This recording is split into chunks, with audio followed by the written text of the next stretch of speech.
बुल्ढाना के शेलूद में जिला परिषद स्कूल में धक्कादायक खुलासा हुआ।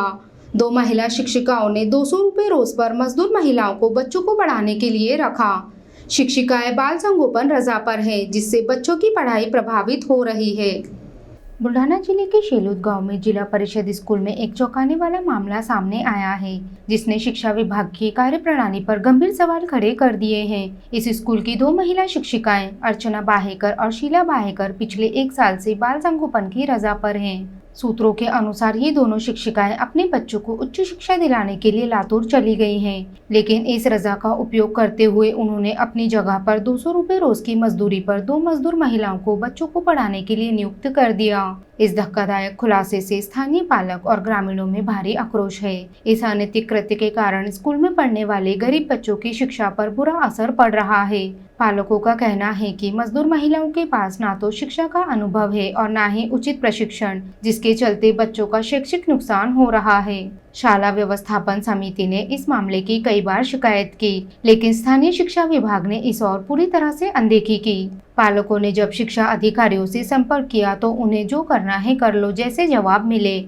इस लापरवाही से नाराज पालकों ने अब राज्य के शिक्षा मंत्री से हस्तक्षेप की मांग की है। चिखली पंचायत समिति के गढ़ शिक्षा अधिकारी आर पाटिल ने बताया कि दोनों शिक्षिकाएं बाल संगोपन रजा पर हैं और उनका प्रस्ताव जिला कार्यालय को भेजा गया है। उन्होंने आश्वासन दिया कि इस मामले की जांच होगी, जो भी दोषी पाया जाएगा उसके खिलाफ नियम अनुसार कार्रवाई की जाएगी। इस घटना ने शिक्षा विभाग की जवाबदेही पर सवाल खड़े कर दिए हैं।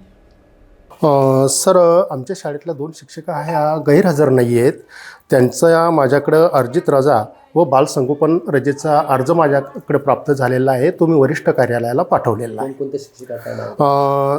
कुमारी शीला मधुकर बाहेकर ह्या 13/1/2025 पासून बालसंगोपन रजेवर आहेत, ते 29/4/2025 पर्यंत। आणि दुसऱ्या कुमारी अर्चना एकनाथ बाहेकर ह्या दिनांक 12/8/24 ते 25/10/24 पर्यंत अर्जित रजेवर होत्या।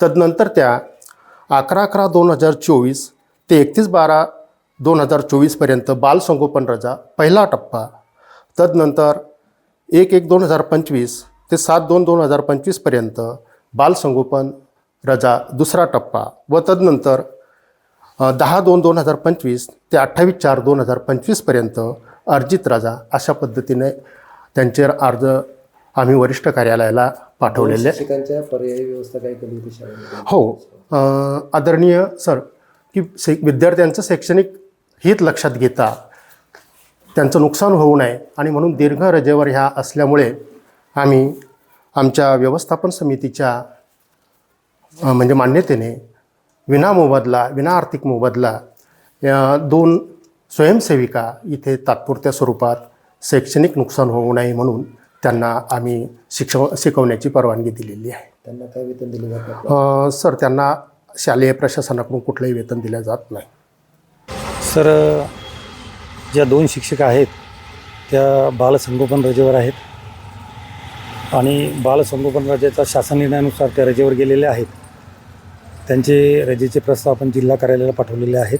बालसंगोपन च्या रजा घेतली त्या शिक्षिका यांना पगार वेतन देत आहेत आणि त्यांच्या लातूरला जात आहेत, म्हणजे त्यांच्या मुलाला शिक्षण घेण्यासाठी त्या लातूरला, आणि पोरं वाऱ्यावरती, म्हणजे यांच्या शिक्षणाचं नुकसान कसं पाहता याच्याकडे? सर, त्यांना त्या शिक्षिका वेतन वगैरे देतात या बाबतीत मला माहीत नाही सर, मी चौकशी करतो सर। काय करणार आहे कारवाई त्या शिक्षिका? नाही, चौकशीमध्ये त्या दोषी जर आढळल्या तर निश्चित नियमाप्रमाणे कारवाई केली जाईल। जिल्हा कार्यालयाची मार्गदर्शन मागून त्याच्यावर निश्चित कार्यालय केले जाईल।